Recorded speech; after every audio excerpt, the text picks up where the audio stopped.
Mr. John here from the Doherty Art Center. Today we're going to learn how to make some paper pulp that can be used to make some cool sculptures or projects. So the first thing you need to do is rip up some paper. It can be newspaper, construction paper, or any type of scrap paper will do. Rip it into tiny shreds. And then let it soak in a bucket or bowl of water. We're going to need more paper.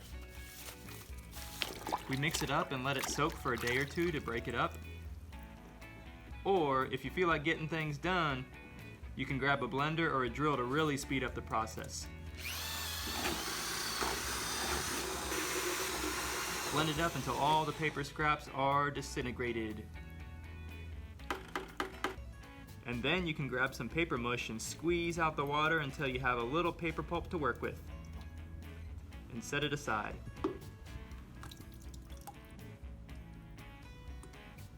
You can try different ways to strain it out.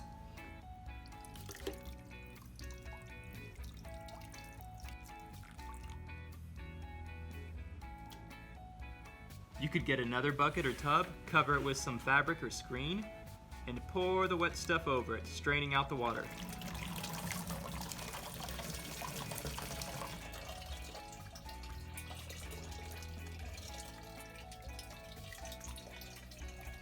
Squish out the extra water and set it aside.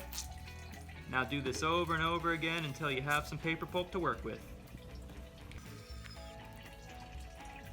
Now, if you want your paper pulp to be very strong and durable when it's dry, you can add some glue or art paste to it. This Elmer's paper mache art paste works great. To make it, you need to almost fill up a gallon of water. Pour in the powder. Put on the cap and shake it up until it's all dissolved. Lots of shaking.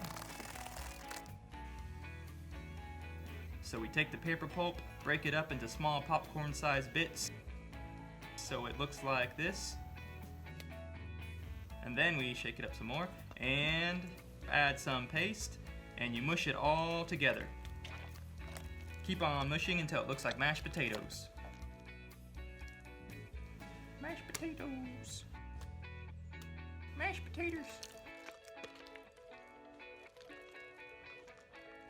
So that's how you can make paper pulp that can be used to create sculptures or other cool projects. Thanks for watching and be sure to check out more videos from the Doherty Art Center.